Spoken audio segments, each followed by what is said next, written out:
Assalamualaikum warahmatullahi wabarakatuh. Selamat pagi, salam sejahtera bagi kita semua. Bapak Ibu yang saya hormati, bagaimana kabarnya hari ini? Baik, alhamdulillah sehat.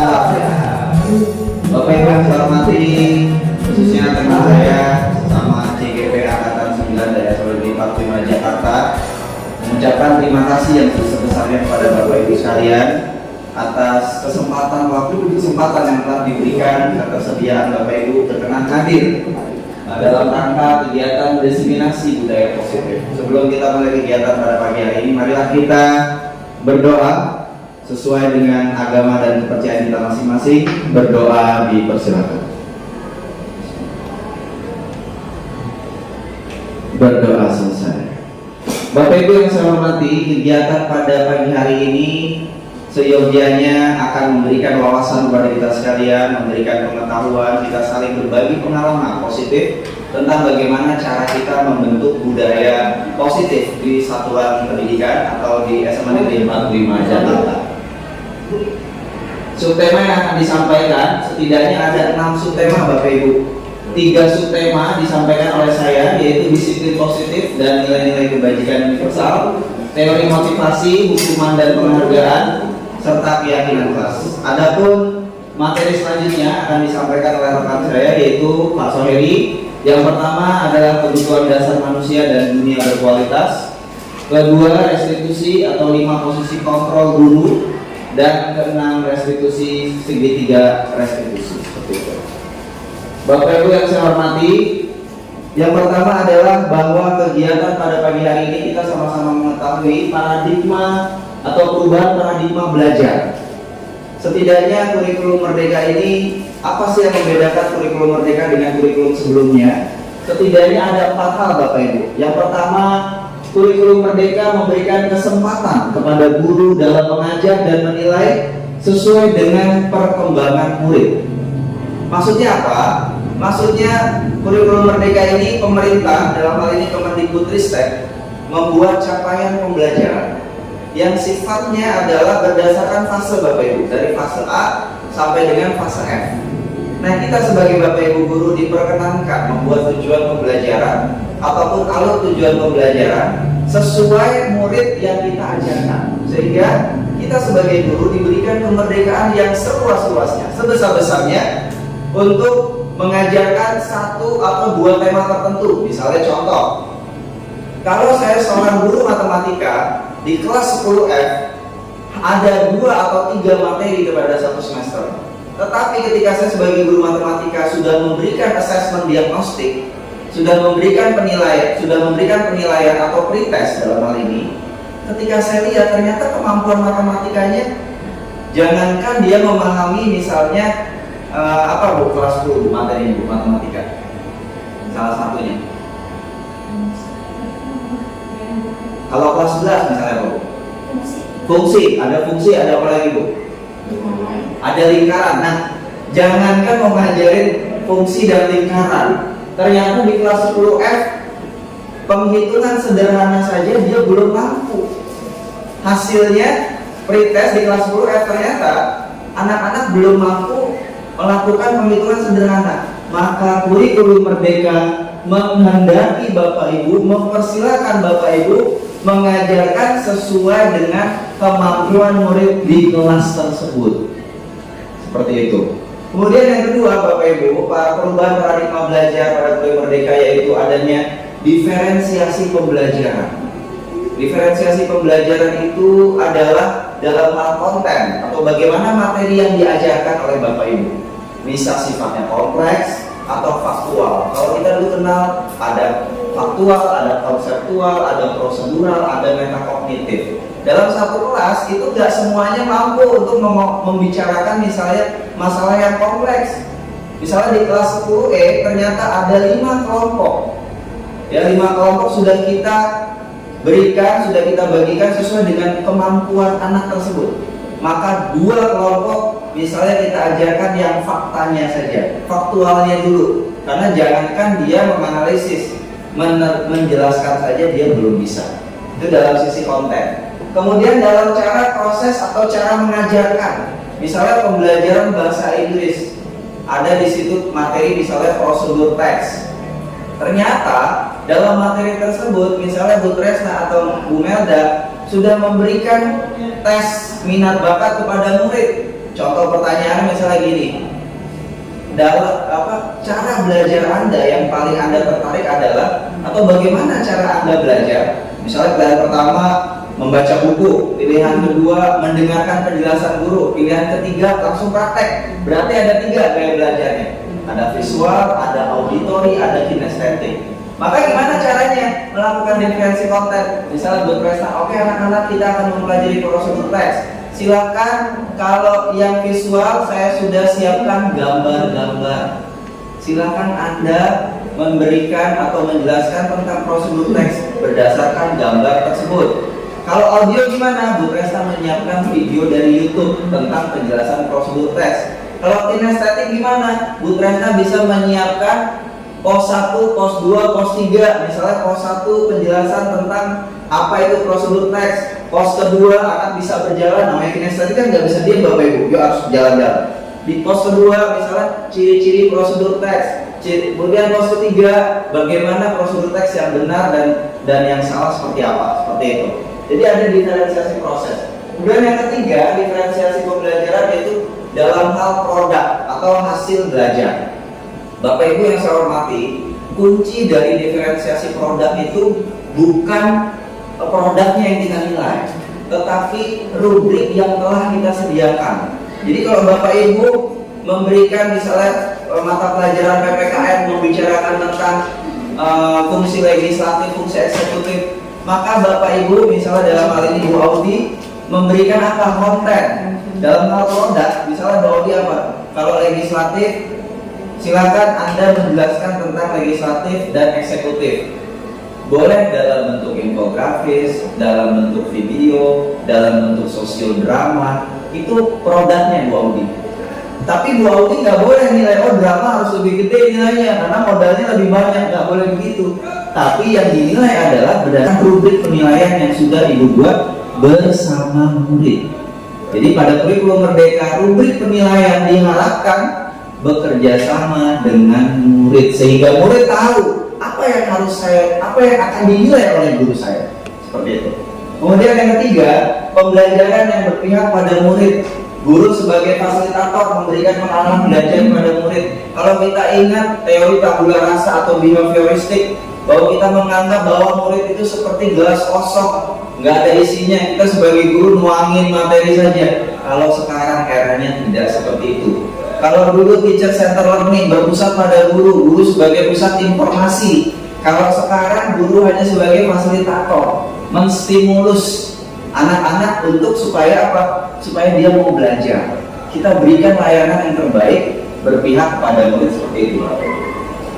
Selanjutnya yaitu kita masuk pada disiplin positif dan nilai-nilai kebajikan universal. Teori ini disampaikan oleh Dr. William Glasser dari psikiater dari Amerika Serikat.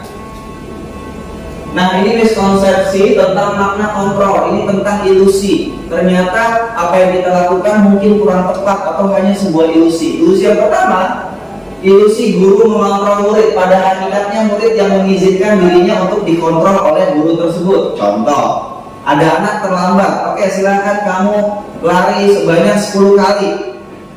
Pertanyaannya, apakah murid itu nurut dengan kita atau kita yang berkuasa, atau memang muridnya memang bersedia untuk lari Bapak Ibu?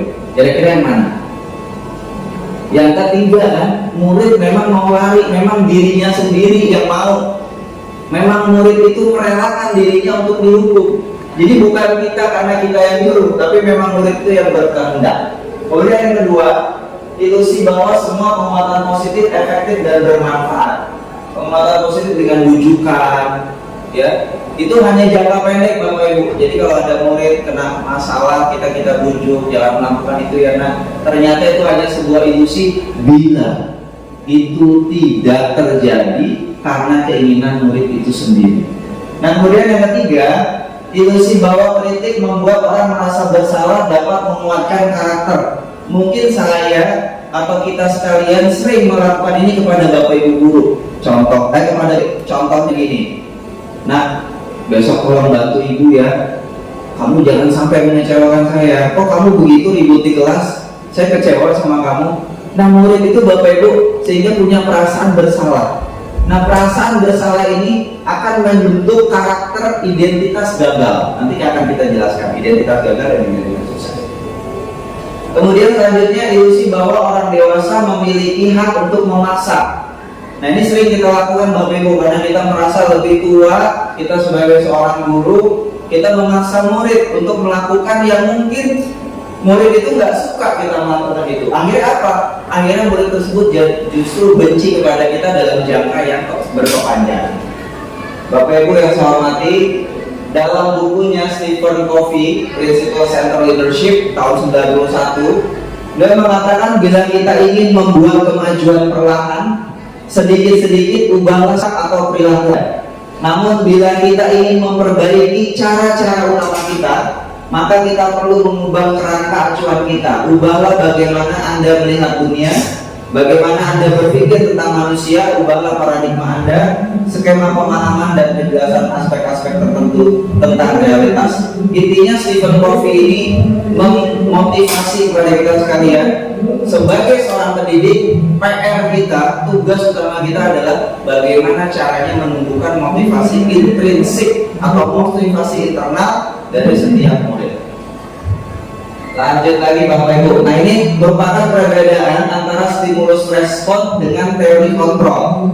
Yang pertama, realitas kebutuhan kita sama menurut stimulus respon. Padahal sesungguhnya realitanya kebutuhan kita berbeda. Ya, kemudian yang kedua, semua orang melihat hal yang sama. Padahal sejatinya setiap orang memiliki gambaran berbeda. Kalau kita di bangku kuliah dulu pernah pelajaran filsafat, itu seorang yang tunanetra ketika dia diminta mendeskripsikan hewan gajah tergantung apa yang dia pegang. Kalau dia pegang bagian telinganya, dia akan mengatakan gajah itu gepeng lebar. Tapi kalau dia tunanetra yang kedua diberikan kesempatan memegang gajah bagian belalainya, maka dia akan mengatakan gajah itu tajam, runcing, keras. Nah, begitulah kurang lebih Bapak Ibu, kita harus menghargai perbedaan pandangan setiap kita. Kemudian selanjutnya, perilaku buruk dilihat sebagai suatu kesalahan. Seringkali kita melihat murid melakukan kesalahan, langsung kita stempel, oh anak ini buruk, oh anak ini kamu mau jadi apa nak, kalau kamu begini masa depan kamu suram. Nah, kita langsung stempel, mental blocking. Nah, padahal sesungguhnya semua perilaku memiliki tujuan. Nanti Pak Soheri dekat saya akan menyampaikan kebutuhan dasar manusia itu apa sih? Murid melakukan itu alasannya apa? Ternyata ada Bapak Ibu. Nah, kemudian selanjutnya pada stimulus respon saya bisa mengontrol orang lain. Padahal sejatinya kita tidak bisa mengontrol orang lain. Justru orang itulah yang merelakan, membiarkan dirinya dikontrol, dikelola oleh kita. Lanjut lagi Bapak Ibu. Nah, makna disiplin, ya menurut Ki Hajar Dewantara itu artinya merdeka, self disiplin. Self disiplin itu bukan karena ada keadaan yang menekan dirinya sehingga dia melakukan itu, tetapi bagaimana dia menghargai nilai-nilai keyakinan atau kebajikan yang dia yakini. Menurut dia menyatakan disiplin itu maknanya adalah berasal dari kata disciple atau murid, pengikut. Untuk menjadi seorang murid, seorang harus paham betul alasan mengapa mereka mengikuti suatu alasan atau ajaran tertentu, sehingga motivasi terbangun adalah motivasi intrinsik bukan ekstrinsik.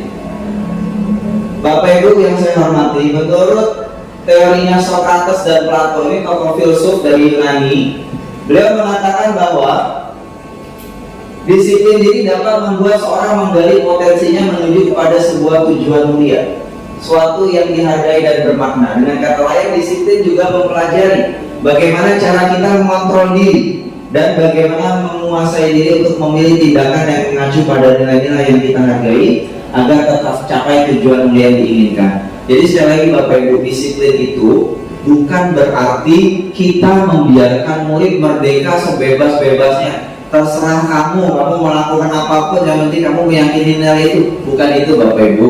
Maksudnya adalah kita sebagai guru memfasilitasi murid supaya murid-murid ini terbangun motivasi intrinsiknya dalam melakukan kedisiplinan untuk menghargai yang nilai keyakinan yang dia percayai. Oke, selanjutnya tujuannya adalah lalu nilai-nilai yang bagaimana? Kan tujuan disiplin positif ini kan menanamkan motivasi intrinsik dan menghargai diri sendiri dengan nilai-nilai yang mereka percaya. Nah, nilai yang seperti apa Bapak Ibu? Apakah nilai dari barat kita ambil hedonis, kemudian sekuler? Apakah itu nilai-nilainya? Bukan Bapak Ibu, tetapi nilai-nilai yang seperti apa? Nilai-nilai kebajikan universal, yaitu bentuk kontrol diri. Dalam hal ini ada profil pelajar Pancasila. Kemudian ada juga 9 pilar karakter. Nilai-nilai inilah yang kita tanamkan kepada murid, sehingga murid pada akhirnya dia mempercayai nilai ini. Beriman bertakwa, mandiri, bernalar kritis, kemudian berkebijakan global, bergotong royong, kreatif. Kemudian 9 pilar karakter, ada hormat dan santun. Ternyata ada hormat dan santun ini. Kemudian dermawan, suka menolong, percaya diri. Nah, bagaimana murid-murid kita disiasati, dikondisikan kita di sekolah harus sama-sama membangun budaya positif. Gak bisa cuma satu orang guru, atau kita mengandalkan guru BK, atau mengandalkan kesiswaan, tidak bisa. Tapi setiap kita sebagai Bapak Ibu guru memiliki tujuan utama yang mulia, yaitu memfasilitasi, mengayomi, mengarahkan, mempertebal kodrat alam dan kodrat zaman murid sesuai dengan kemampuan dia masing-masing. Oke, Bapak Ibu yang saya hormati, materi kedua yaitu 3 motivasi perilaku manusia. Yang pertama, kita sebagai seorang manusia paling tidak ada 3 hal kenapa kita melakukan hal itu. Paling tidak ada 3 motivasinya. Yang pertama, tingkatan paling rendah itu menghindari dari hukuman. Contoh, kenapa kita datang ke SMA 45 kurang dari pukul 6.30? Karena kenapa kira-kira Pak Makmur? Kenapa kita harus datang ke 45 kurang dari 6.30? Kenapa Pak? Karena itu satu disiplin. Satu disiplin waktu. Yang kedua karena takut dipotong gajinya. Berarti kan secara naluriah, secara natural kita mungkin disiplin waktu kurang dari 6.30 datang ke 45. Karena apa Bapak Ibu? Karena takut dipotong gaji. Nah, ini ternyata motivasi yang paling rendah. Bukan salah Bapak Ibu, ini kan proses. Namanya seorang itu proses. Kadang-kadang kalau ada anak kecil usia 2 tahun, 4 tahun, ya nggak apa-apa, kita berikan takut-takutnya nggak masalah. Tapi makin dia dewasa, diberikan penjelasan. Nah, kenapa kamu harus melakukan itu? Jadi alasannya yang harus kita berikan kepada anak-anak sesuai dengan usianya. Kalau anak SMA, Bapak Ibu, saya jamin, saya pastikan anak SMA udah nggak bisa dilarang. Anak SMA, anak kuliah, saya yakin itu nggak bisa dilarang. Kenapa Bapak Ibu? Karena mereka sudah bisa berpikir. Tapi kalau anak-anak SMA diajak debat, diajak diskusi, kenapa kamu harus melakukan itu? Misalnya BK mengajak diskusi, kenapa? Silakan kamu diskusi dengan ibu. Misalnya ada anak bertanya, misalnya pernah ada anak bertanya, Pak, apa hubungannya rambut gondrong dengan kecerdasan otak Pak? Kalau saya rambut gondrong, emang saya jadi bodoh Pak? Kalau saya rambut nggak gondrong, emang saya jadi pintar? Itu pernah ada anak begitu. Tapi kita ajak adu argumentasi, loh ini alasannya. Nah, anak SMA tuh karakteristiknya begitu Bapak Ibu. Jadi dia mau dilayani untuk berdebat. Saya yakin ketika dia puas berdebat, dia akan menjalani itu sesuai dengan keyakinannya dia sendiri. Kedua, karena ingin mendapatkan penghargaan. Ya, karena ingin dapat penghargaan. Misalnya kita ada suatu acara, misalnya contoh SMA 45 mengadakan acara untuk anak-anak murid pada hari Minggu besok. Siapa yang hadir kurang dari jam 4 akan dibagikan iPhone 14 secara gratis. Wah, saya yakin itu jangankan jam 4, nginep dia Bapak Ibu. Masih nginep kan? Karena ingin dapat penghargaan. Itu natural, itu manusiawi, itu alamiah. Tetapi yang paling baik dan paling tinggi adalah motivasi menghargai diri sendiri. Loh, apa logikanya? Apa landasannya? Menghargai diri sendiri sesuai logik, sesuai manusia alamiah sadar. Contoh Bapak Ibu, anak-anak murid kita, coba kalau kita perhatikan, ya. Itu kalau dia bawa makanan plastik, kita duduk di apa? Jangan kita duduk di depan, kita pura-pura dari kejauhan. Itu anak-anak itu bawa plastiknya nggak pede, Bapak Ibu. Sebetulnya tuh udah ada tuh sekian persen tuh dia udah ada motivasi, karena tuh sudah ada sebetulnya. Dia udah agak nggak pede. Nah begitu kita diri begitu, dia akan mengkonfirmasi, ini Pak Andre akan melarang apa enggak? Oh kayaknya kalau guru ini nggak melarang. Oh kalau ini melarang nih. Oh kalau ini kaku nih. Oleh karena itu penanaman motivasi intrinsik tidak bisa dilakukan hanya oleh 1-2 guru saja, tetapi harus dikoordinasikan, dikomunikasikan oleh semua aktivitas akademik yang ada di SMA Negeri 45 Jakarta. Bapak Ibu yang saya hormati, kita lanjut, yaitu saya akan menginformasikan kepada kita sekalian perbedaan antara hukuman, konsekuensi, dan restitusi. Tapi saya fokus hanya kepada hukuman dan konsekuensi. Restitusi nanti akan disampaikan, dijabarkan lebih detail oleh rekan kami, yaitu Pak Soheli. Yang pertama, hukuman pada intinya yaitu biasanya tidak terencana. Kemudian hukuman bersifat satu arah dan bersifat fisik atau psikis. Sifatnya dadakan. Saya masuk kelas, ada murid terlambat. Kamu tidak boleh masuk kelas saya, silakan keluar. Padahal nggak ada tertulis peraturan begitu, dia dadakan sendiri, mengidenya sendiri. Terus apa lagi misalnya hukuman Bapak Ibu? Misalnya dia bersifat fisik. Oke, ada kamu terlambat, silakan kamu jalan jongkok dari sini sampai ujung. Itu hukuman. Sifatnya fisik terarah. Tidak ada konfirmasi dari murid itu, apakah murid itu sakit apa enggak, mau apa enggak, kayak gitu. Nah sementara konsekuensi Bapak Ibu biasanya sudah dipahami oleh murid.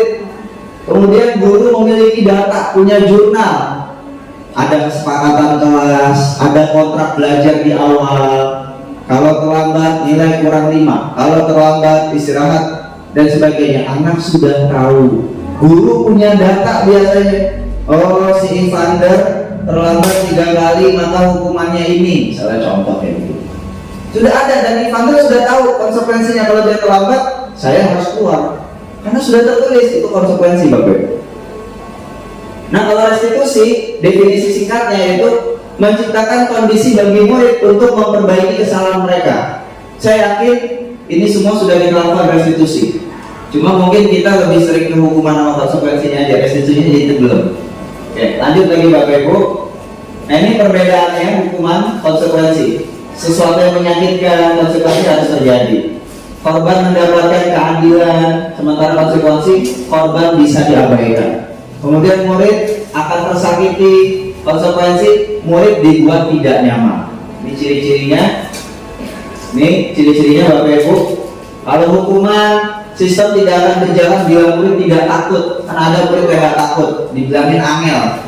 Udah kita kerasin, gak ngerti juga, kita bentak gak ngerti. Karena emang gak takut.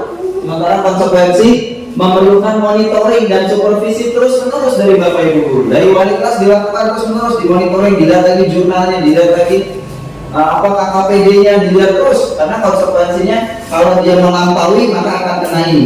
Kalau dia melakukan ini 3 kali maka akan kena hukuman ini. Nah, konsekuensinya ini seperti itu. Selanjutnya lagi murid akan membenci peraturan. Kalau konsekuensi murid akan menghormati peraturan, menghormati bukan menjiwai Bapak Ibu. Seperti itu. Kemudian lanjut lagi, dampak hukuman itu marah, merasa bersalah, rendah diri, anak disuruh berdiri karena tidak mengerjakan PR, dibuat tegang, dibuat takut, itu kan hukuman. Seperti itu. Kalau konsekuensi kehilangan hak, waktu jeda seorang diri, time out atau penanganan detention. Seperti itu Bapak Ibu. Lanjut lagi, kalau hukuman dibuat guru, kalau konsekuensi dibuat oleh guru dan murid. Oke. Nah sekarang kita sama-sama menjawab kuis pertanyaan ini. Kita jawab sama-sama ya Bapak Ibu ya.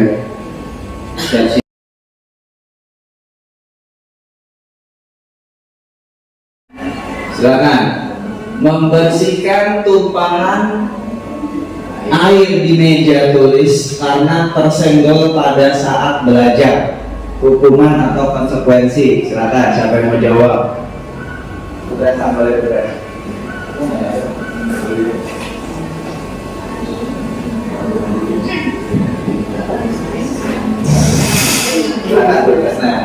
Terima kasih Pak Andre atas pertanyaannya. Saya akan mencoba menjawab. Menurut saya jawabannya adalah konsekuensi. Kenapa konsekuensi? Karena dari dia membersihkan tumpahan air di meja, terus karena kesenggol pada saat belajar itu kan tidak terjadi sengaja gitu ya Pak ya, dan dia mau air itu tumpah di meja dia gitu. Jadi konsekuensinya dia harus membersihkan tumpahan air. Oke, kita cek ya jawaban Mem Presna. Cek. Iya. Oke, selanjutnya pertanyaan kedua. Murid kehilangan 10 menit jam istirahat untuk mengerjakan tugas karena terlambat datang dan tertinggal pelajaran. Hukuman atau konsekuensi? Ayo, siapa yang menjawab? Salah. Menurut saya konsekuensi Pak.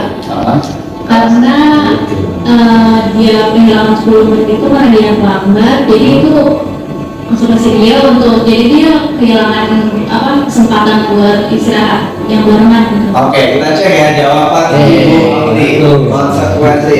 Cek. Iya, beri tepuk tangan buat konsekuensi.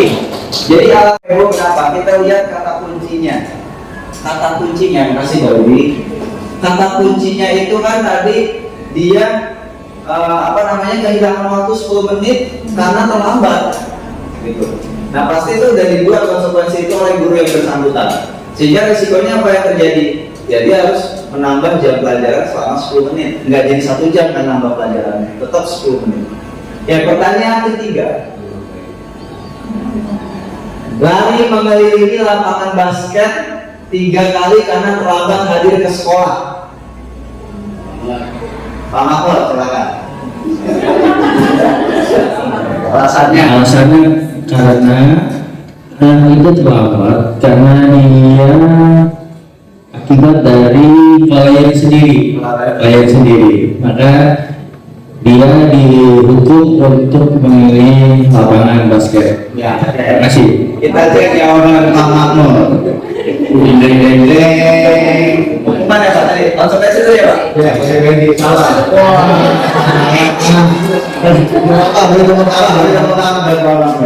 Oke, Bapak Ibu, itu merupakan kuis kita pada pagi hari ini. Karena untuk mempercepat waktu kita, yaitu yang terakhir, materi terakhir yaitu keyakinan kelas. Tentang keyakinan kelas, ini materi terakhir dari saya sebelum dilanjutkan oleh Pak Soheri. Jadi Bapak Ibu, untuk kita membentuk restitusi, membangkitkan motivasi intrinsik dari peserta didik, kiranya wali kelas dan guru mapel, guru BK, ya, guru olahraga, seperti itu membuat keyakinan kelas, yaitu nilai kebajikan yang disepakati secara tersirat. Caranya bagaimana Bapak Ibu? Caranya adalah keyakinan kelas bersifat abstrak, berupa pernyataan universal. Keyakinan kelas senantiasa dibuat dalam bentuk positif, jadi kalimatnya nggak boleh negatif. Contohnya tanggung jawab, disiplin, menghargai teman, empati, seperti itu. Kemudian semua warga kelas ikut berkontribusi dalam membuat keyakinan dan bersedia meninjau kembali keyakinan kelas dari waktu ke waktu. Nah ini contoh dokumentasi nyata Bapak Ibu. Yang pertama nih, dengan murid atas nama Enzo penerapan segitiga restitusi menangani masalah dengan cara kita menggali alasannya kenapa dia melakukan itu. Kemudian yang kedua, ini kita lakukan pembentukan keyakinan kelas di kelas perwalian saya di 1243. Ada 5-6 keyakinan kelas yang sudah kita buat. Selanjutnya ini dokumentasi saya dengan Bapak Ibu-ibu BK ya, tentang bagaimana kita membentuk budaya disiplin positif dan cara menangani masalah, dan videonya kita sampaikan di channel YouTube di Julian Resipus. Nanti bisa kita share linknya ke grup di SMA Negeri 45 Jakarta. Dan terakhir ini merupakan dokumentasi saya dalam aksi nyata pembelajaran berpihak pada murid. Dan di sini dalam bentuknya adalah letter U atau melingkar. Kemudian di sini juga kita dalam bentuk menggunakan metode tutor sebaya. Di sini menggunakan metode gambar berbicara. Jadi mereka presentasi dari pos 1 ke pos 2 menjelaskan ini di kelas 12 IPS 2. Bu. Seperti itu, dan ini di kelas 10G. Ya, anak-anak ini sungguh sangat luar biasa. Selamat pagi, salam sejahtera untuk kita semuanya. Terima kasih atas penjelasan dari Pak Andre. Tadi kita semua sudah melihat perbedaan antara hukuman sama konsekuensi ya, yaitu situ sudah terlihat. Cuman saya mau bertanya yang istilahnya yang keadaan sekarang nih, ya kan? Kita sudah tahu lah yang berita-berita yang viral itu ya, karena guru memberi hukuman berupa apa gitu ya. Pertanyaannya begini ya, apakah guru selaku pendidik itu diperbolehkan tuh, ya kan, memberi hukuman? Atau kalau nanti kalau ada yang baik di kelas yang guru ini bodoh apa itu baik, bolehkah kita memberi? Bukan yang baik itu kita kasih pujian, bahagia. Maksudnya ini pertanyaannya, apakah diperbolehkan guru kalau terhadap yang negatif kita beri hukuman, ya kan? Kalau yang pintar atau gimana, bolehkah kita memberi pujian gitu? Itu saja pertanyaannya. Assalamualaikum warahmatullahi wabarakatuh. Waalaikumsalam. Beri tepuk tangan antara Bapak Juwadi atas pertanyaannya. Pertanyaan beliau itu sungguh luar biasa Bapak Ibu. Apakah guru boleh menghukum murid yang salah, memberikan hukuman, dan memberikan penghargaan kepada murid yang pandai? Nah, pertanyaan itu Bapak Ibu, kalau kita coba balikan lagi ke diri kita sendiri, bahwa kata hukuman itu sudah negatif atau positif Bapak Ibu? Hukuman Negatif. sudah negatif ya misalnya. Iya. Artinya dari katanya saja sudah negatif.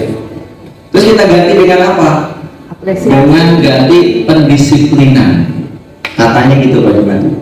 Jadi digunakan dengan kata pendisiplinan. Sehingga murid kita gali, kita dorong, kenapa dia melakukan kesalahan itu? Nah pasti nanti karena ada kebutuhan yang belum terpenuhi. Nah itu akan disampaikan oleh Pak Soedi. Ada kebutuhan apa sih, manusia itu punya kebutuhan dasar apa yang tidak terpenuhi? Terima kasih Dana. Untuk kehadiran anak aja kita memberikan apresiasi. Terima kasih anak-anak yang sudah hadir pada hari ini. Ya. Itu kan termasuk bagiannya juga. Ya. Tidak selamanya yang kita bilang jangan dibiasakan memberikan pujian untuk hadiah, Hadiah. tetapi berikanlah apresiasi, bukan hadiah kalau tentunya, tapi apresiasi bagi yang sudah baik, kita apresiasi. Nah, oke, terima kasih Bu Salmi atas tambahan informasinya. Memang betul Bapak Ibu, kita diperkenankan boleh memberikan apresiasi. Apresiasi positif itu sangat baik Bapak Ibu. Tapi ingat, apresiasi positif tanpa pengecualian. Misalnya kita dengan membandingkan satu anak dengan anak yang lain di depan orangnya, seperti itu. Jadi yang boleh cukup gini baju, kamu hebat hari ini, terima kasih, kamu sudah menghargai dirimu sendiri sehingga kamu hadir tepat waktu. Kan seperti itu bisa. Iya. Oke, sekian, terima kasih Bu, masih banyak. Mungkin itu saja Bapak Ibu presentasi dari saya. Cukup sekian, terima kasih. Assalamualaikum warahmatullahi wabarakatuh.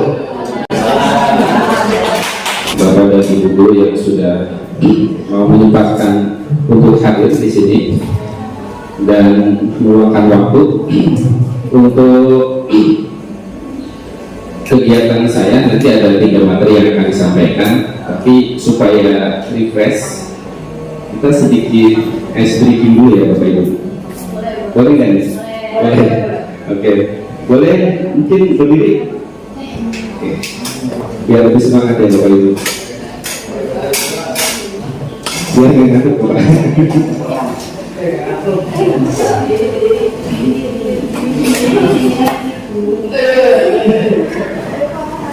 Baik, instruksinya seperti ini Bapak Ibu. Jadi nanti pada saat saya sampaikan, tepuk tangan 1 kali berarti, tepuk tangan 2 kali, tepuk tangan 3 kali. Sudah jelas? Instruksinya tengah ya? Tapi berkonsentrasi. Oke, baik, kita mulai ya. Itu pasti mengharapkan di sekolah kita itu budaya yang positif.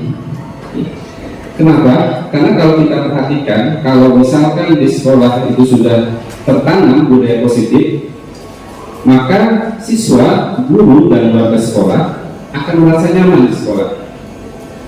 Kalau sudah nyaman, saya yakin semua aktivitas bisa dilakukan dengan maksimal. Contoh murid, pada saat dia ke sekolah, dia datang dengan semangat karena nyaman di sekolah, akhirnya bisa belajar dengan maksimal. Dan tentunya dengan budaya positif itu akan memudahkan tujuan untuk mencapai dari tujuan pendidikan. Ya. Nah, untuk budaya positif ini ada yang harus kita lakukan, yaitu ternyata manusia itu memiliki kebutuhan dasar. Nah, untuk mewujudkan budaya positif ini ada yang harus kita lakukan, yaitu sebagai guru bagaimana bisa memahami atau bahkan memenuhi kebutuhan dasar dari murid. Jadi tidak heran kalau misalkan di sekolah itu ada murid yang bandel, ya mungkin agak sedikit sering melanggar peraturan, ada murid yang sering terlambat, ada murid yang sering bolos, ada murid yang tidur pada saat belajar, itu artinya ada kebutuhan murid yang belum terpenuhi. Nah, kita sebagai guru harus bisa memahami dan bahkan bisa memenuhi kebutuhan dasar dari murid tersebut. Baik, untuk kebutuhan dasar murid ini ada 5. Jadi ternyata setiap orang itu punya 3 kebutuhan dasar. Ini tanpa mengenal siapapun pasti punya kebutuhan dasar. Yang pertama adalah bertahan hidup. Yang kedua, kasih sayang dan rasa diterima. Yang ketiga, penguasaan. Kemudian kesenangan dan kebebasan. Baik, kita lanjut. Nah, bertahan hidup, kebutuhan dasar bertahan hidup ini dikenal dengan survival, artinya kebutuhan yang bersifat fisiologis. Ini berhubungan dengan kesehatan rumah, makanan, kebutuhan biologis, kemudian juga rasa nyaman, rasa aman. Ya, artinya bagaimana siswa bisa belajar dengan baik kalau misalkan kebutuhan bertahan hidup itu tidak terpenuhi. Contoh, mungkin di sekitar 45 atau di sekolah 45 itu ada beberapa murid yang kalau kita lihat dari segi ekonominya mungkin agak sedikit di bawah ya. Nah, bagaimana siswa itu bisa belajar dengan baik kalau misalkan kondisi hidupnya lapar? Bagaimana siswa itu bisa belajar dengan baik kalau kondisi rumahnya tidak nyaman? Ya, bagaimana siswa itu belajar dengan baik kalau di rumah itu keluarganya tidak mendukung, mungkin sering berantem dan sebagainya. Nah, sehingga ada kebutuhan yang tidak terpenuhi, sehingga murid tidak heran kalau di sekolah itu akan melakukan hal-hal yang kurang baik karena ada kebutuhan yang tidak terpenuhi. Ini yang pertama. Yang kedua, kebutuhan kasih sayang dan rasa diterima. Jadi kebutuhan ini meliputi keinginan untuk tetap terhubung dengan orang lain atau orang lain tercinta seperti keluarga, pasangan hidup, teman kerja, binatang peliharaan, dan kelompok di mana tergabung. Jadi ternyata kita, siswa dan semua orang itu ada kebutuhan yang ingin kita itu diterima oleh kelompok kita, oleh keluarga kita, oleh teman kita, termasuk juga siswa. Nah, kita sebagai guru ini mempunyai tugas bagaimana kita bisa merangkul semua siswa tanpa mengenal latar belakang, tanpa mengenal kekurangan, dan tanpa memilih dari latar belakang yang seperti apa. Nah, ini tugas kita sebagai guru, bagaimana bisa menerima siswa tanpa syarat. Oke, yang ketiga, penguasaan. Ini setiap murid memiliki kebutuhan untuk merasa kompeten, menjadi terampil dan diakui keterampilannya. Dengan bisa membuat dampak dan pengaruh dan memiliki rasa harga diri. Nah, kalau kita perhatikan, mungkin di kita itu banyak siswa yang sebetulnya punya potensi, punya sesuatu yang tidak terlihat, punya prestasi yang mungkin tidak nampak. Nah, kita sebagai guru ini mempunyai tugas bagaimana kebutuhan atau keterampilan siswa itu diberikan kebebasan untuk mengeksplor kemampuan atau kompetensi yang dimiliki. Ya Bapak Ibu. Jadi contohnya gini, sedikit contoh. Ini anak saya sendiri.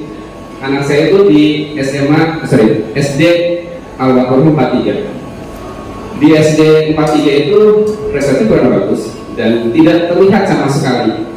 Pas kemarin pindah karena lokasi yang jauh, pindah ke SD Inte Insan Mulia.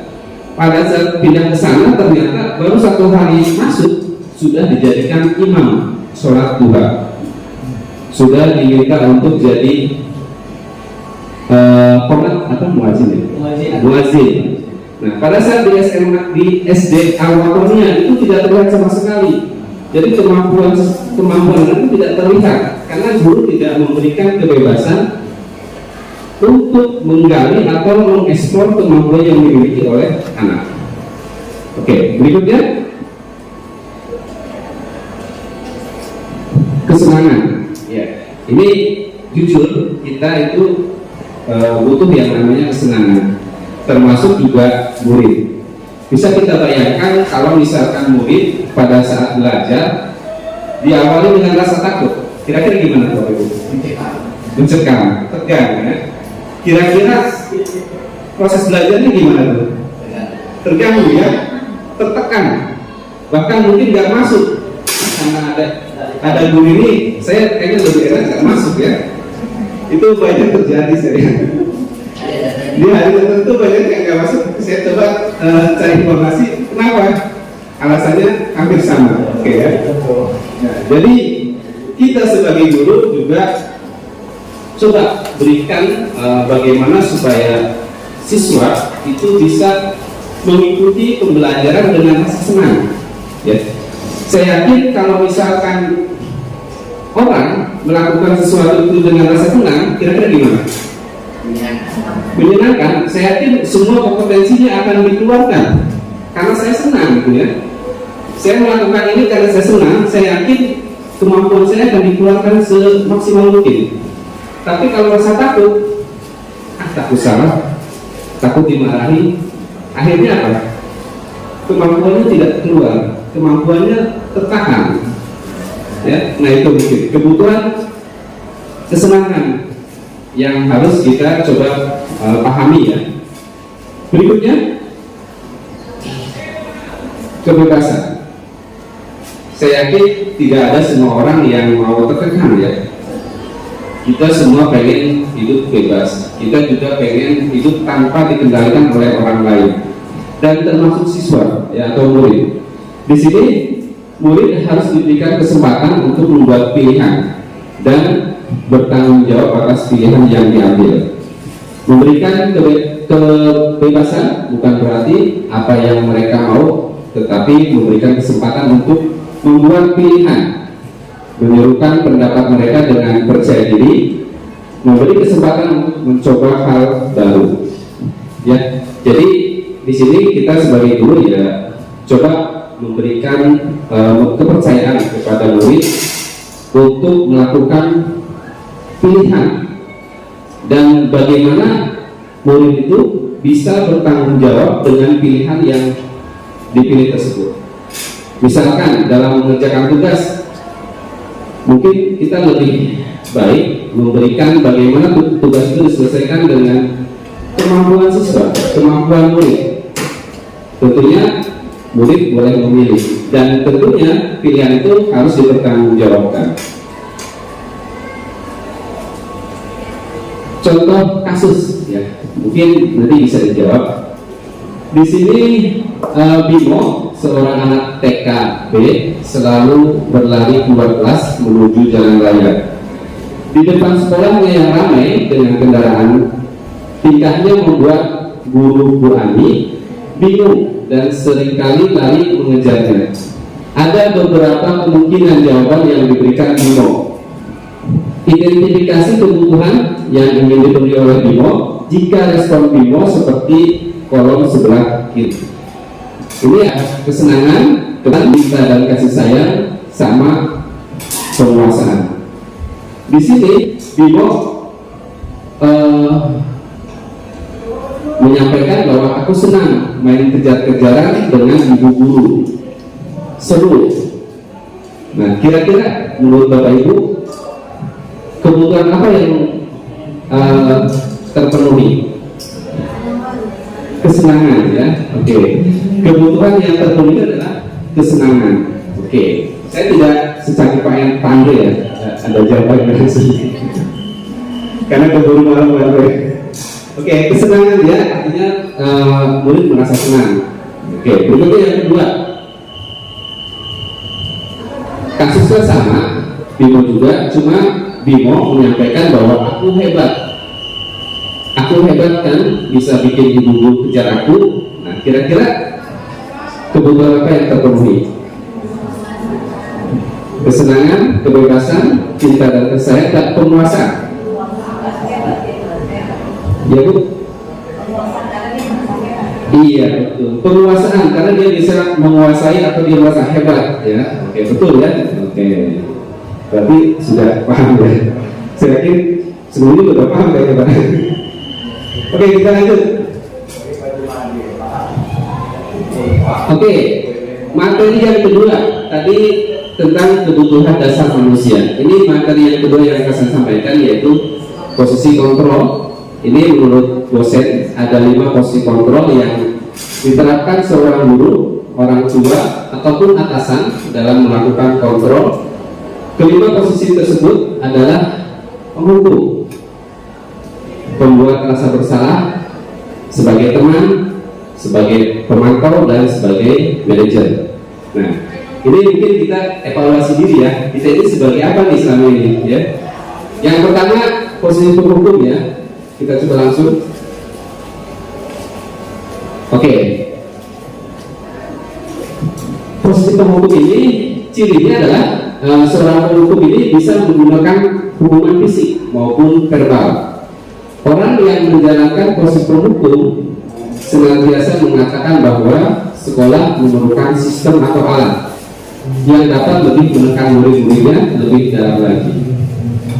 Penghukum biasanya nada suaranya tinggi, bahasa tubuh, matanya melotot, dan jari menunjuk-nunjuk menghakti.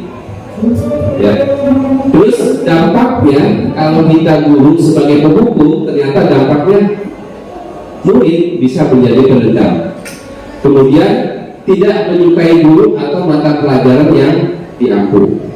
Jadi kalau kita lihat mungkin ada siswa yang terlambat, tiba-tiba kita panggil, kita marahin dengan suara nada tinggi, melotot, menunjuk, dan bahkan memberikan tugas yang misalkan lari tanpa alasan jelas, berarti itu model posisi guru sebagai penghukum.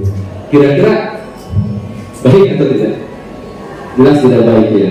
Yang kedua, posisi sebagai pembuat rasa bersalah. Ini cirinya. Pada posisi ini biasanya guru akan bersuara lembut ya, nggak marah-marah. Kalau tadi kan marah-marah, ini lembut. Terus pembuat rasa bersalah akan menggunakan keheningan yang membuat orang lain merasa tidak nyaman. Kemudian tidak nyaman, bersalah atau rendah diri. Di posisi ini murid memiliki penilaian yang buruk tentang diri mereka. Murid merasa tidak berharga dan telah mengecewakan orang-orang disayanginya.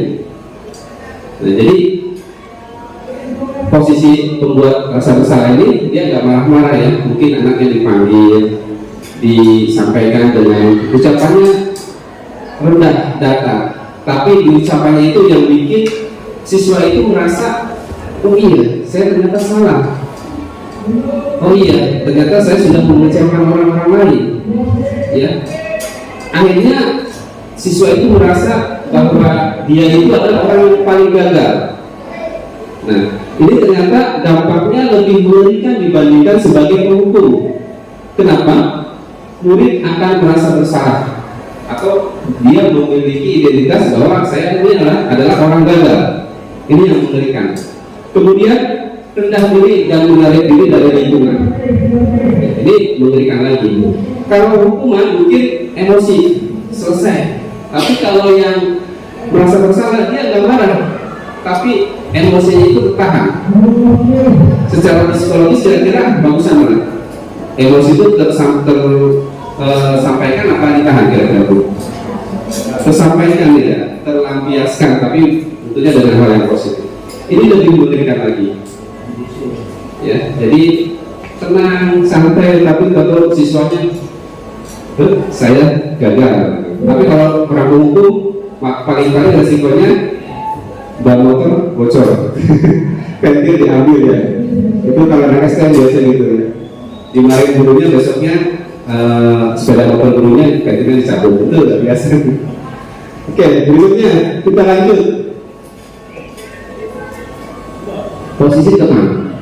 Nah, guru pada posisi ini tidak menyakiti murid, namun akan tetap berupaya mengontrol murid melalui persuasif ya. Posisi teman pada guru biasanya negatif atau positif. Di sini berupa hubungan baik yang terjalin antara guru dan murid. Guru di posisi teman menggunakan hubungan baik dan humor untuk mempengaruhi seseorang. Hal negatif dari posisi teman adalah bila suatu saat guru tersebut tidak membantu, maka murid akan kecewa dan bisa aja berkata, saya pikir bapak atau ibu ini teman saya. Ya. Jadi murid merasa dikecewakan dan tidak mau lagi berusaha hal yang mungkin timbul.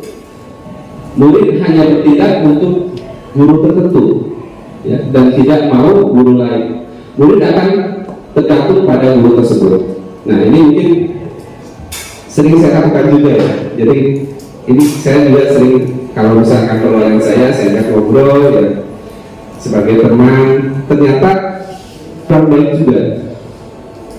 Ya, kita dalam posisi menangani siswa sebagai teman itu ternyata kurang baik. Ada dampak negatifnya ternyata. Yang pertama, murid akan bergantung kepada satu orang.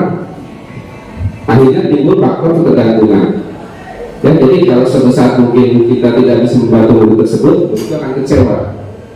Ya, kemudian murid tidak mandiri dan tidak bisa berpikir untuk diri sendiri. Ketergantungan ya, jadi apa-apa, tenang aja, ada wali kelas, tenang aja, kalau ada masalah ada pak guru ini dan sebagainya. Itu ternyata kurang baik. Kemudian posisi pemantau. Nah, ini biasanya pemantau ini suaranya datar, tidak emosi, tidak bersanda gurau, ataupun menggunakan suara tinggi. Kemudian sangat mengandalkan perhitungan, catatan, data yang dapat digunakan sebagai bukti atas perilaku posisi. Posisi ini akan menggunakan stiker, slip catatan, daftar cek posisi, pemantau sendiri. Kemudian pemantau perlu senantiasa memantau pada saat murid diberikan sanksi. Maka guru pun harus selalu mengawasi. Jadi posisi pemantau ini tidak marah, tapi dia pada saat menangani siswa itu berdasarkan data. Misalkan kamu sudah dalam 1 bulan ini sudah 3 kali terlambat.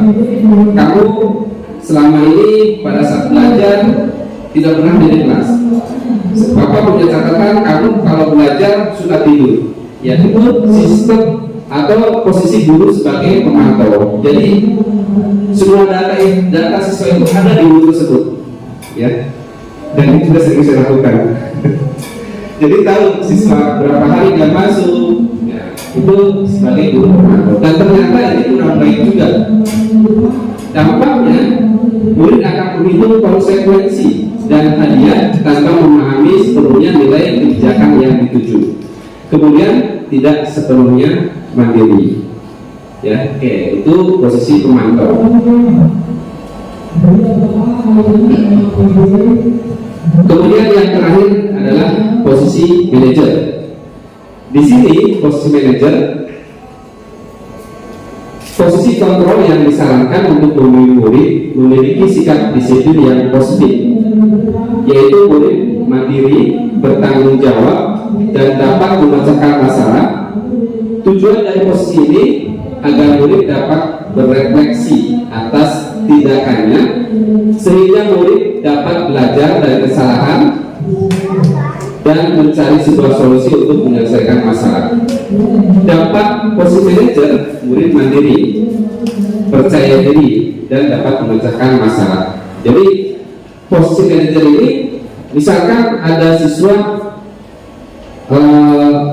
terlambat, itu tidak dimarahi, tidak diinterogasi. Paling yang kita lakukan sebagai manajer itu akan menanya, namanya menstabilkan ya Bang Ria. Kita menanyakan kenapa kamu terlambat, ya. Kemudian setelah itu kita coba mengidentifikasi kesalahannya apa, kenapa kamu terlambat. Nah, setelah diidentifikasi kesalahannya, baru kita melakukan namanya keyakinan. Kira-kira kamu kalau misalkan supaya tidak terlambat, apa yang harus kamu lakukan? Kita menanyakan ke siswa, dan siswa diminta untuk mencari solusi sendiri. Bukan kita yang mencari solusi, tapi siswa yang diminta mencari solusi. Bagaimana supaya kamu besok tidak terlambat? Nah, ini siswa dituntut untuk mandiri dan percaya diri untuk memecahkan masalah. Misalkan saya sering main handphone Pak sampai malam, jadi saya sering terlambat, sering bangunnya kesiangan. Nah, kita tanyakan lagi, terus untuk kedepannya kira-kira apa yang kamu lakukan supaya tidak terulang? Nah, ini siswa juga masih diminta untuk mencari solusi. Ya, jadi di kegiatan posisi manajer ini kita lebih mengarahkan siswa untuk mencari solusi secara mandiri. Dan setelah itu kita membuat suatu keyakinan bersama bagaimana kedepannya supaya tidak terulang kembali. Oke, kita lanjut.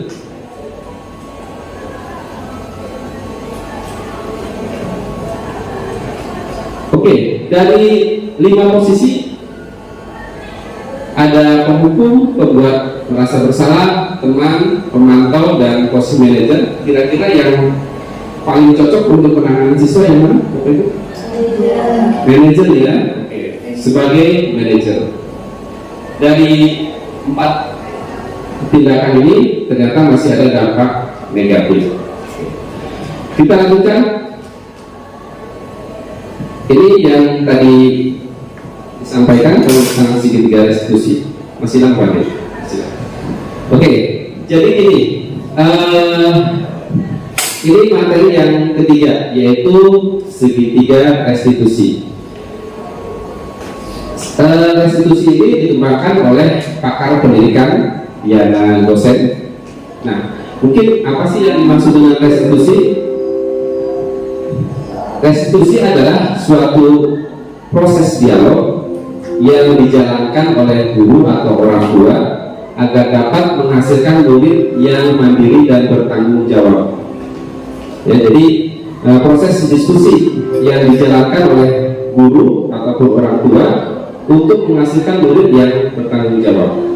Kemudian saat guru di posisi manajer, aspek yang dikembangkan pada murid adalah motivasi intrinsik. Ini mungkin motivasi intrinsik ini perlu kita garis bawahi ya, sehingga penanaman nilai kebajikan akan tumbuh dan berkembang, akhirnya membentuk karakter positif. Kalau kita lihat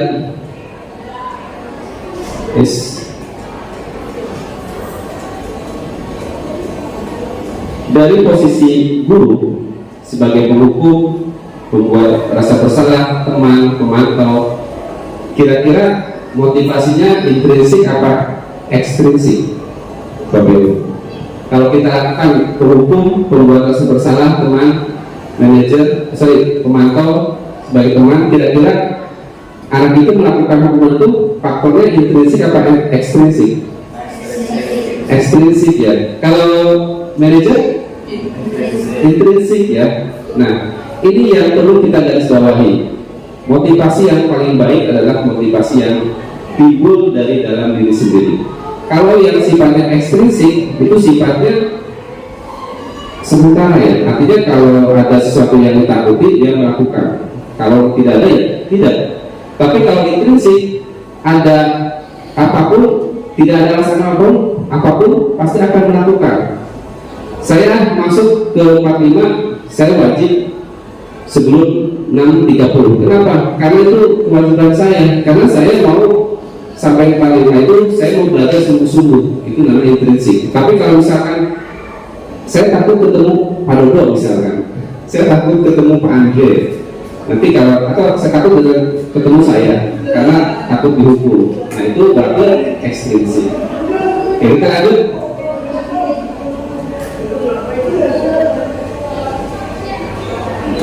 Nah, ternyata di tugas kita sebagai manajer pada saat penanganan siswa itu ada istilah segitiga restitusi. Jadi di sini ada beberapa tahapan yang harus kita lakukan pada saat kita menangani kasus. Yang pertama adalah kestabilan identitas.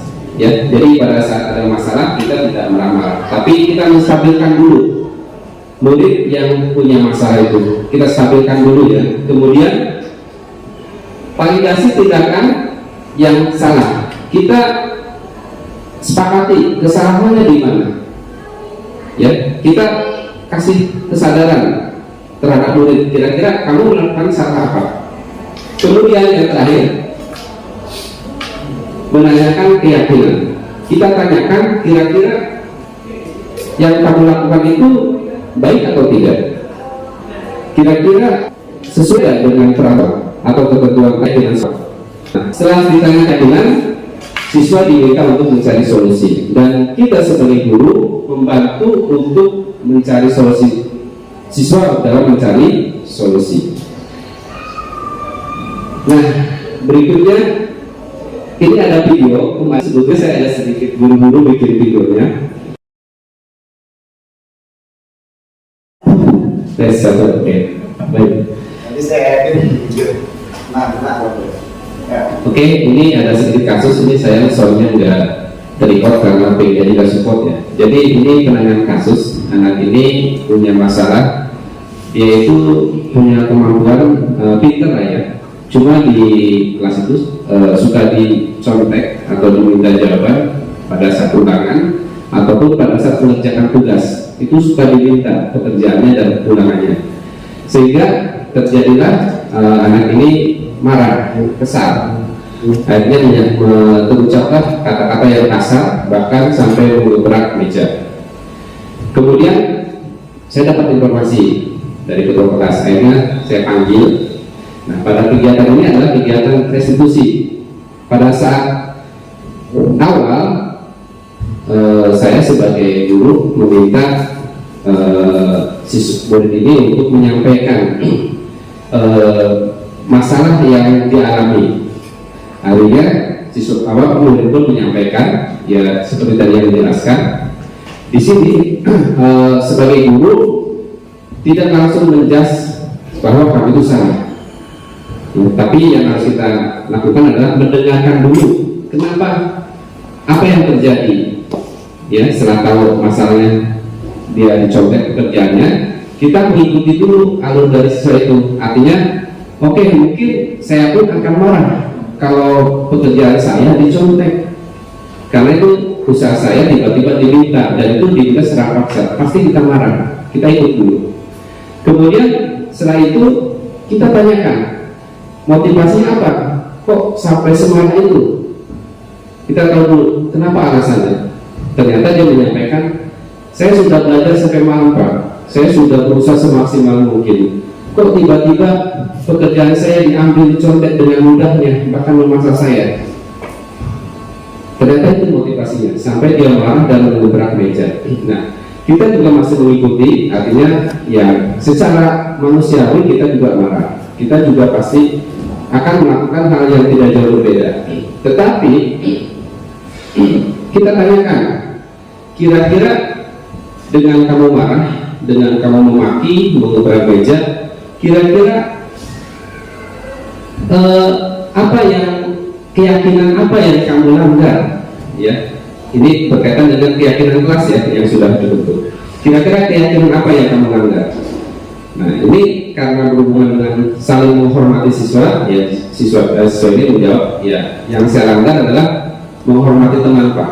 Oke, jadi kita sudah tahu bahwa anak ini sudah melanggar keyakinan atau keyakinan kelas, yaitu melanggar saling menghormati antar teman. Nah, di sini tidak sampai di situ, kita lakukan sedikit menanyakan. Nah, kira-kira dengan kamu melanggar keyakinan kelas tersebut, kira-kira itu hal yang positif atau tidak? Tidak, Pak.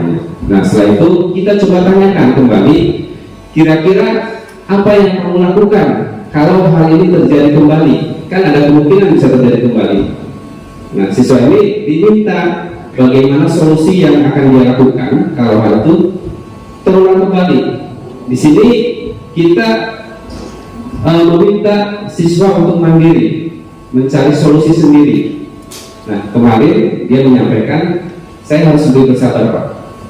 Kalau hal yang terjadi, saya harus bersabar. Dan kalau hal ini terulang kembali, saya akan melaporkan ke wali kelas atau ke guru yang bidang studi.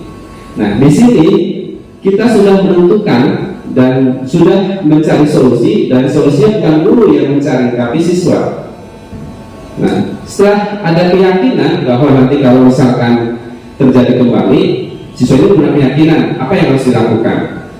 Nah, setelah itu baru kita kasih penguatan. Dan kita tentunya dengan hal tersebut kita sudah punya keyakinan bahwa kalau misalkan terjadi, ya apa yang akan dilakukan oleh murid tersebut. Nah, di sini artinya masalah atau solusi sudah ditemukan. Ya. Nah, itu mungkin yang dimaksud dengan segitiga restitusi, dan kita sebagai guru yang bertugas sebagai manajer. Ya, jadi melihat dari apa yang sudah dikatakan oleh Pak Heri tadi, yang memang benar adanya ya, permasalahan-permasalahan itu memang selalu ada, muncul, lalu bermacam-macam juga ya. Ya betul, memang guru harus memahami. Jadi mungkin di modul berapa saya lupa itu ada yang disebut dengan mengambil keputusan cepat dan lambat ya di situ. Nah, tadi munculnya kalau misalkan contoh ya, anak ini datang terlambat terus. Kalau kita mengambil keputusan cepat, itu berarti kan kamu salah, kamu terlambat, kan seperti itu. Tapi kalau kita dengan mengambil keputusan yang lambat, kita dalami dulu, ya, kita tanya ke anaknya. Yang mana tahu dia datang terlambat itu, oh saya, atau dia kita konfirmasi kan, saya terlambat karena harus mengantar ibu saya ke rumah sakit atau menjaga ibu saya ke rumah sakit, sehingga saya harus terlambat datang ke sekolah. Nah, berarti hal itu jangan menjadi hal yang salah ya. Kita bisa memahami permasalahan yang dihadapi. Gitu. Terus berikutnya juga betul bahwa solusinya itu kita kembalikan kepada anak. Ya. Tadi kalau terjadi lagi akan melaporkan kepada wali kelas dan lain-lain, gitu ya. Seperti itu. Tapi boleh juga nanti mungkin dari bapak atau kita semua kalau ada seperti itu dikembalikan kepada anak, tapi boleh juga kita sedikit mengirim opini ke hal yang lebih baik barangkali. Bisa saja kondisi tadi ya itu dia justru bisa dijadikan sebagai tutor ke saya ya, apakah kerja kelompok, mengerjakan bareng-bareng. Dia yang memahami, yang justru mengimbaskan kepada teman-temannya. Seperti itu barangkali. Terima kasih. Terima kasih. penambahannya ya sangat luar biasa. Terima kasih Pak Iqbal. Mungkin yang lain silakan. Mungkin itu memang kita menjauh-jauh kita lebih beda ya. Sebetulnya Bapak Ibu, kalau posisi kontrol itu kita tuh kayak lagi bawa mobil Bapak Ibu. Nah, kita tinggal ngoper-ngoper gigi aja. Jadi kelima posisi kontrol itu sebetulnya boleh dilakukan. Boleh. Bukan kata nggak boleh dilakukan, boleh. Kita boleh kadang menjadi penghukum, tapi kan penghukumnya juga bukan hukuman yang sifatnya fisik. Gitu. Bisa aja kita hukum, oke kamu terlambat sholat zuhur, besok kamu azan zuhur ya. Itu kan hukuman. Secara refleks, tulis nggak konsekuensinya, kita beri hukuman nggak apa-apa, posisi kontrol. Kemudian kita juga kadang bisa juga jadi posisi kontrol teman, boleh juga nggak apa-apa. Yang tidak boleh dilakukan terus-menerus itu nggak boleh. Tapi pada materi kita budaya positif, memang Bapak Ibu guru diharapkan mampu menjadi seorang posisi kontrol di arah manajer. Silakan Bapak Ibu, Bu Samia tadi mau nanya masalah. Oke, silakan. Silakan. Yang dikatakan tadi sebagai manajer itu kan ada di BK memang begini ya. Jadi anaknya itu kita BK itu bukan memberikan nasihat dan sebagainya syarat, tetapi itu yang kalau nyaman nggak kalau menurut kamu begini ya, itu yang udah yang apa namanya urutan SOP penanganan masalah di BK ya bukunya ya. Jadi BK itu bukannya memberi nasihat atau menghukum, tetapi memberikan, tapi kita sifatnya BK itu mendengar, setelah mendengarkan ya merupakan kamu selanjutnya apa, tapi mungkin ada yang seperti ini yang enak kan, kamu hobinya apa? Oh saya hobinya menggambar. Kalau kamu kesannya tuangkan dalam bentuk gambar seperti itu, jadi supaya bisa dijelaskan solusi seperti itu. Jadi apa yang kita ada masalah, apa yang membuat kita senang itu lakukan untuk sementara supaya tidak terjadi hal yang negatif. Ada lagi? Oke, jadi kalau saya simpulkan, ternyata kegiatan restitusi itu sudah dilaksanakan itu, sudah dilaksanakan. Dan ini kalau menurut kita kayaknya BK itu dulu ya sesuatu yang pokoknya kasus gitu ya. Kalau ada kasus ke BK, kalau ada anak berantem ke BK, itu image-nya dulu seperti itu. Polisi sekolah. Nah, ternyata bukan seperti itu ya. BK itu bukan berarti ke BK itu yang anak bermasalah. Anak yang prestasi itu kalau misalnya ya ke BK konsultasi ya. Nanti anak yang pintar, anak yang rajin itu ke BK nggak masalah untuk konsultasi hal yang positif. Makanya di BK yang dikatakan di BK apa namanya ngobrol-ngobrol emang di BK itu ngobrol. Kita pendengar anak yang mau ngobrol. Oke, setuju ya. Iya, oke. Cukup Andre. Kita ngobrol kan ya.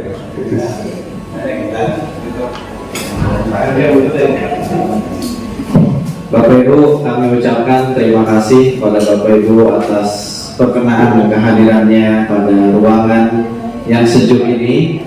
Kiranya kita akhiri kegiatan pada pagi hari ini dengan sama-sama berdoa, ya, karena kita sesuai dengan kepercayaan dan agama kita masing-masing. Berdoa dipersilakan. Berdoa selesai. Terima yang telah kami sampaikan dari saya Yuliandre, calon guru penggerak angkatan 9 SMK Negeri Jakarta, Dan saya Heri, CGP Angkatan 9. Ini beda hasil, beda PP ya, tapi kita tetap kompak. terima kasih. Assalamualaikum warahmatullahi wabarakatuh.